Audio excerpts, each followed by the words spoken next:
Let us now continue to look at the 37 practices of a Bodhisattva.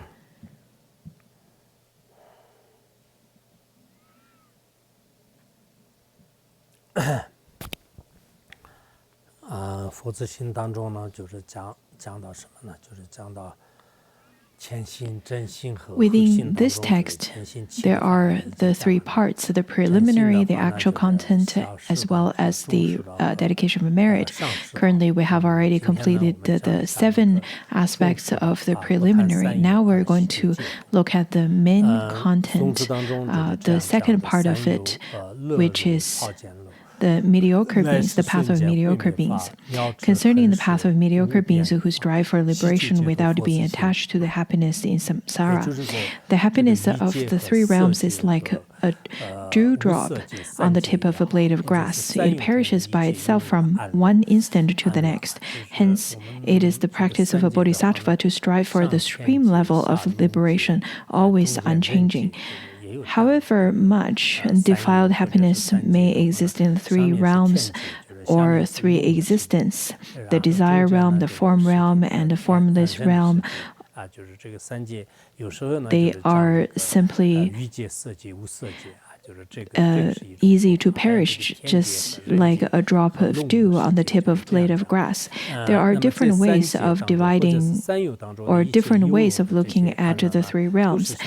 For example, the celestial realm, the Naga realm, and then in between, that is the human realm, or the 3 realm that is taught as the desire realm, form realm, and formless realm. These are the 3 types. These are the 2 types of explanations. Any kinds of happiness within the 3 existence are just like a dewdrop on the blade of grass.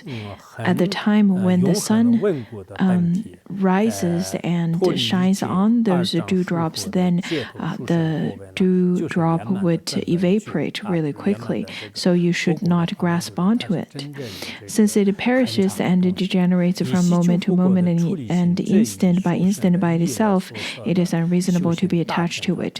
The supreme level of liberation, free from chains of the 2 obscurations, is by nature permanent, stable, unchanging, and eternal. It is perfect enlightenment by means of the special renunciation mind inspired towards the liberation. One exerts oneself on the path of great vehicle. This is the way in which all bodhisattvas train in engendering the mind that pursues complete liberation. The teachings given here is a little bit different than the 3 paths according to the Lam Rim. In some of the texts, it is said that the mediocre or the middling capacity is to strive for liberation for oneself, and the supreme path would be attaining enlightenment and benefiting sentient beings. But over here it says that if to attain enlightenment for oneself, which is also the path of Mahayana, according the 400 verses of the middle way, it says, how will the one who feels no sadness in this life feel devotion towards peace? If one do not feel suffering, no sadness in this life, if one were to only enjoy happiness in this life, there is no renunciation, and then how could one feel devotion towards nirvana?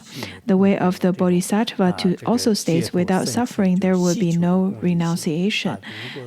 Unless one perceives the entirety of existence as suffering, and thus out of sadness it develops a mind that longs to abandon such a state, one will not engender the dedication to strive for that liberation that pacifies all misery. One must therefore detach oneself even from the happiness of the higher realms. If one clings to it, one will not be able to transcend samsaric existence. From a sutra Sutra, it says that all those who possess a mind attached to samsara will circle forever within it. In order to engender a renunciant mind that pursues liberation, one must understand the truth of suffering, the shortcomings of cyclic existence, and the truth of origin, the stages of samsaric engagement. The same sutra explains the general shortcomings of samsara, which has 6 defects, including the uncertainty of friends and enemy, the lack of satisfactory experiences, the repetition of discarding the physical body, the monotony of transmigration, the vacillation between the high and the low rebirth, and the loneliness of lacking companionship at the time of death. It also teaches that there are 8, 3, etc. types of sufferings. There are all kinds of sufferings. The 3 root sufferings and then the 8 branch sufferings. All of those are the faults associated to cyclic existence.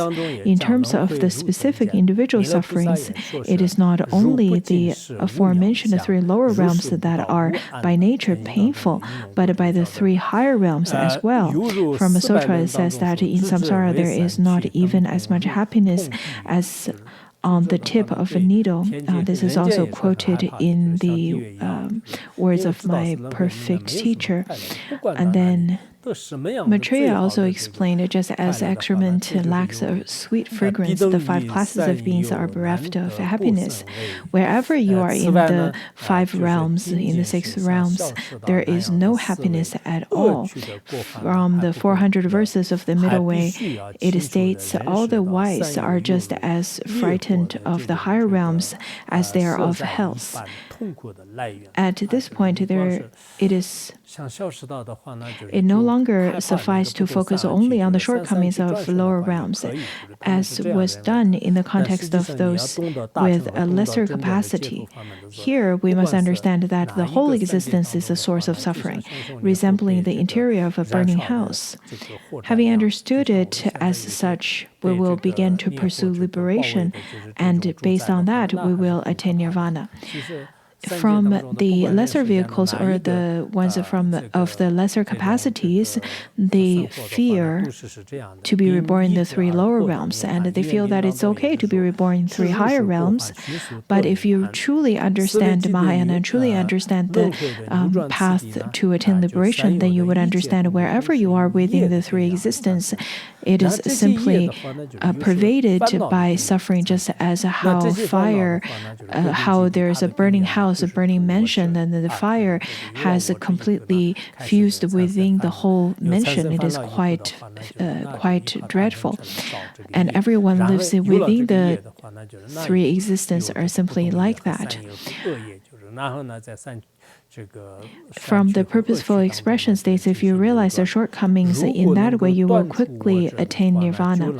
When one contemplates the truth of origin, the process of engaging in cyclic existence, one realizes that all suffering of existence are produced by origin of karmic actions, which in turn are produced by the origin of negative emotions. The root of all negative emotions is ego clinging, and if one is able to reverse ego clinging, one will be capable of gaining the peaceful cessation of suffering or of actualizing liberation.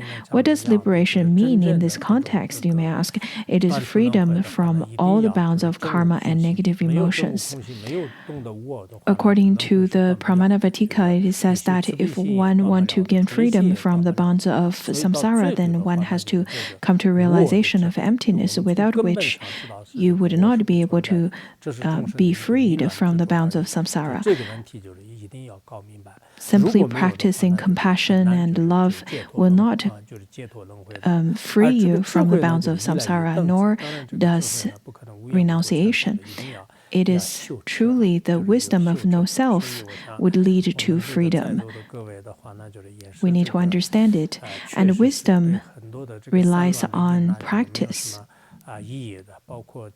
Wisdom does not arise without a cause. You have to engage in practice.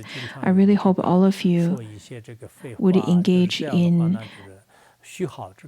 undistracted practice. That is why I asked of you to stop wasting your time and wasting your precious human body in scrolling with your cell phone or frivolous chatter. Any of those idle language that is filled with greed, anger, and ignorance should be eradicated.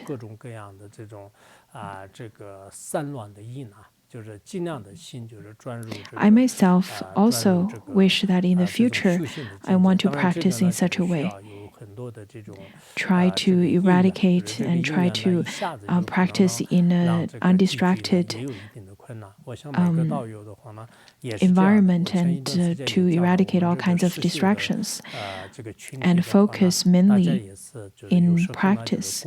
Of course, that really needs lots of causes and conditions. So we need to create such kind of a container with those causes and conditions, such as group practice, group meditation. The staff members, I understand that you're busy with providing service to the Sangha. If you really have to be busy most of the time, at least you should take 1 to 2 hours a day to engage in actual practice. When we talked about the wisdom of no self, you need to either there are two ways of having this wisdom. One is there are the kind of people that's born with this kind of selfless wisdom, but apparently we don't have that kind of wisdom. Otherwise, we would have already come to a full realization. And the other way of attaining this selfless wisdom is through diligent practice. And from the Nagarjuna's letter to a friend, strive in order to reverse rebirth and strive for the sake of no more rebirth. At the present time, when we have not been born into the 8 unfree states, but have obtained this extraordinary support of the precious human body, we must train in reversing birth. That is to say, we must persist in the path and bring about attainment of liberation free of rebirth.